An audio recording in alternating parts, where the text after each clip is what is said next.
It starts with a burst of clarity. You buy a stack of fresh notebooks, map out a minute-by-minute schedule, and for exactly one day, you feel unstoppable.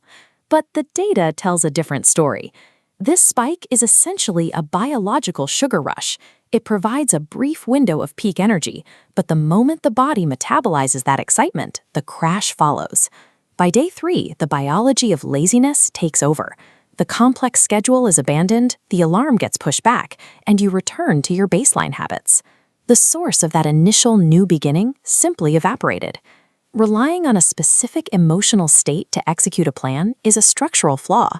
Human emotions fluctuate based on sleep, hunger, or weather.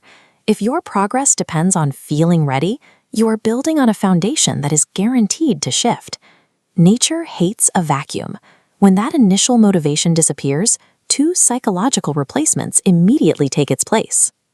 The first is the retreat into comfort. Taking a risk involves the very real possibility of looking foolish, so we reach for a safe, socially acceptable excuse. I just don't have time. The second is the addiction to distraction. We spend hours swiping up on highlight reels of other people's achievements. It is a way to consume success as entertainment without having to endure the pain of building it. This creates a fake sense of momentum. By watching business edits or gym transformations, you feel productive while remaining physically stationary.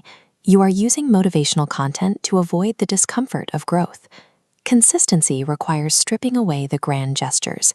Success isn't found in the highlight reel. It is found in the mundane repetition of the boring stuff. Daily habits are like a high-yield savings account. For 30 days, you make deposits, but the visible yield is 0. Most quit here, but keep the same inputs for a full year and the curve breaks away. Transformation is the result of not stopping. To ensure daily deposits happen, you need a specific time distribution. 1 hour of study, 30 minutes of physical training, 20 minutes of skill acquisition, and 10 minutes of planning. That 120-minute window is the engine for the curve. This doesn't require a superpower or innate talent. It is an equation. If you protect those 2 hours every single day, the math of compounding growth handles the rest. Even with a perfect plan, you will hit a wall. In the moment, failure feels like a permanent verdict on your ability. Thomas Edison's laboratory was a testament to the volume of trial and error required for success. He went through 1,000 failed attempts before he successfully invented the light bulb. He reframed those 1,000 defeats as a process of elimination. Each failed filament was simply data proving one more way that didn't work. We see this in modern trading as well. An initial loss is only devastating if you quit. If you analyze the mistake, that loss shifts into neutral data, a foundational block for the next decision.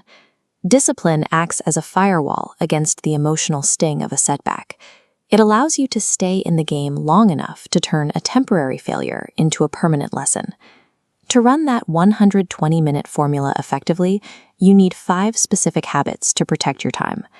Habit 1. Wake up early to utilize the morning silence. Habit 2. Exercise daily. Physical strain is a training ground for the mind. It is where you practice staying in the room when you want to leave. Habit 3. Reduce phone usage to escape the dopamine loop. Habit 4. Plan your day in advance. Without a map for your time, you will default to whatever distraction is closest. The ultimate habit is keeping promises to yourself. This is the only way to build self-respect, by doing what you said you would do long after the mood you set it in has left you. These tools force a choice between the relief of what you want right now and the achievement of what you want most. The friction of a morning run is immediate, but it ends in an hour. The weight of realizing what you could have built had you simply stayed consistent years ago is a burden that stays with you forever. There is no perfect moment on the horizon. Monday doesn't hold any special magic. The only version of the future that exists is the one you are currently constructing. Start viewing every uncomfortable daily action as a literal vote cast for the person you intend to become by the year 2026. If your 2026 self walked into the room right now, would they recognize your current work as a necessary investment, or are you handing them the bill for the company?